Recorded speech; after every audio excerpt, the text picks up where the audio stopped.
안녕하세요. 김주범의 경매고입니다.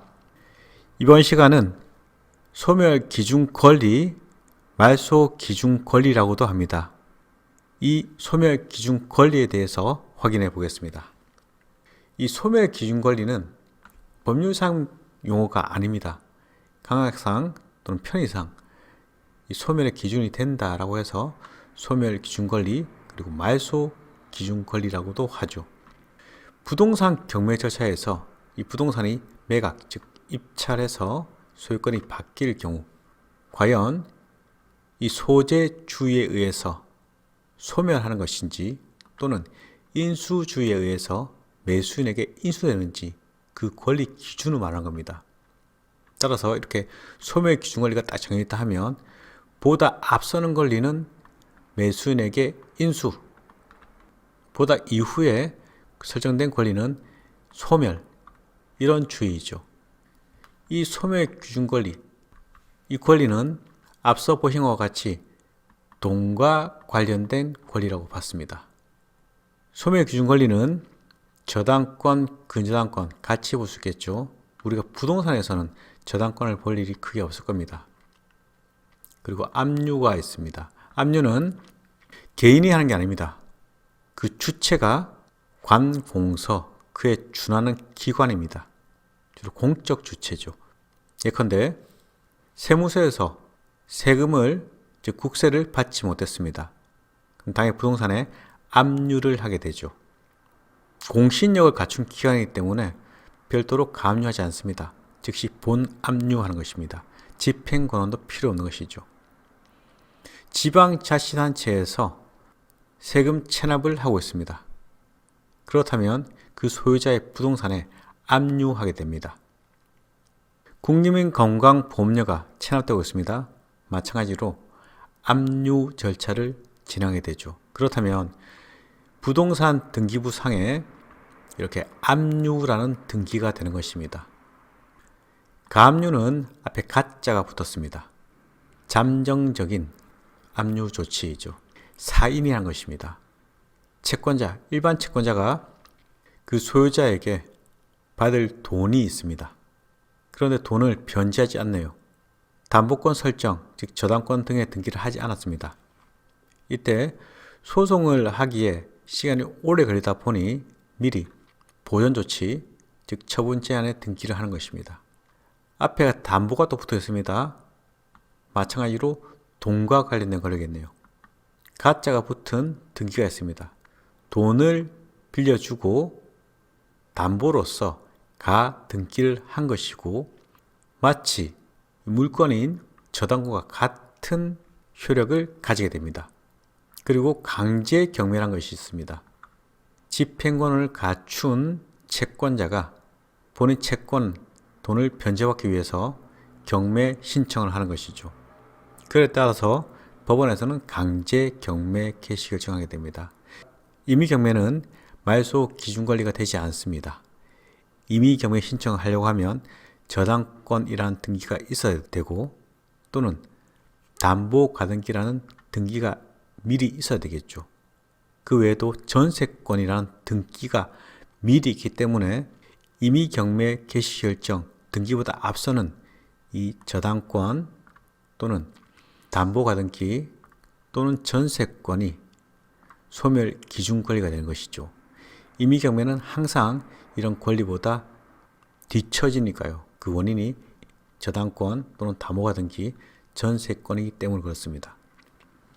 전세권은 소멸 기준 권리가 되기 위해서는 배당요구 신청을 하든지 아니면 전세권자가 경매 신청을 한 자일 때 그때 소멸 기준 권리가 되는 경우도 있습니다. 무조건 전세권이 소멸기준가 되지는 못한다는 소리입니다. 이렇게 6가지 권리 중에서 저당권과 근저당권은 같은 의미로 보시면 됩니다. 모두 돈과 관련된 권리입니다. 이 중 가장 빠르게 등기가 되어야 소멸기준 권리가 됩니다.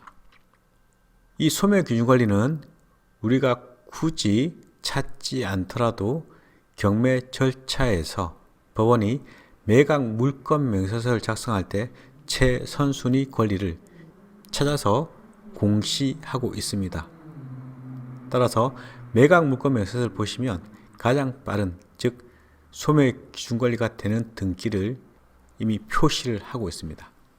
이렇게 소멸 기준과 될 수 있는 이 권리, 즉 돈과 관련된 권리, 이 권리가 가장 빠르게 등기된 것을 찾으면 그것이 소멸 기준 권리입니다. 굳이 찾지 않더라도 법원에서 매각 물권 명세서를 통해서 확인시켜주고 있으니까 뭐 크게 문제될 건 없는 것입니다. 그런데 이 소멸 기준 권리, 이 권리보다 빠른 게 있다면 이제는 인수 가능성이 있는 것이죠.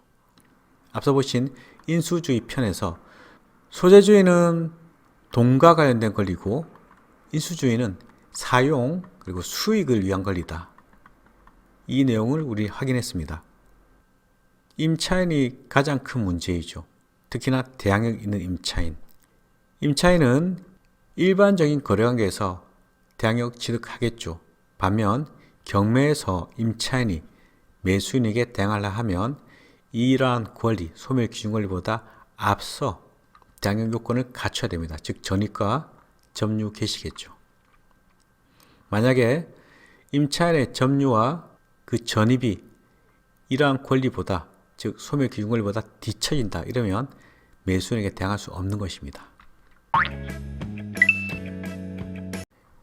이제 등기사항 증명서상 인수되는 권리 그리고 소멸되는 권리를 한번 보면, 만약에 1순위가 즉 등기부에 가장 빠른 것이 지상권이다 또는 지역권이다, 배당요구 신청을 하지 않은 전세권이다 또는 가처분이다, 담보 가등기가 아닌 일정한 청구권 가등기이다, 현재는 폐지된 예고 등기이다. 이러한 권리가 소멸 기준 권리인 돈과 관련된 권리보다 더 빨리, 즉 1순위로 선순위로 있다면 그때는 매수인에게 인수되는 것입니다. 구분할 점, 선순위 권리는 인수되고 이 권리는 돈과 관련된 권리가 아닙니다. 일정한 사용과 그 수익 또는 일정한 청구를 위한 그 청구가 돈이 아니란 것입니다. 지상권은 타인 소유의 토지를 사용, 수익하는 권리이죠. 돈과 관련된 권리가 아닙니다.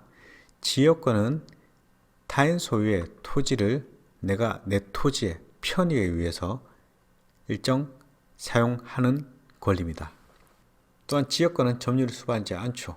이 전세권은 배당 요구 신청을 하든지 또는 경매 신청을 해야 전세권이 돈 권리가 되는 것입니다. 배당 요구 신청하지 않는 이 전세권이 선순위라면 등기 말소가 되지 않고 인수됩니다. 결국 전세권자가 배당 요구 신청 1순위임에도 불구하고 배당 요구 신청을 하지 않았다면 나 지금 돈 안 받을래, 계속 사용 수익 할래, 이런 권리를 택한 것이겠죠.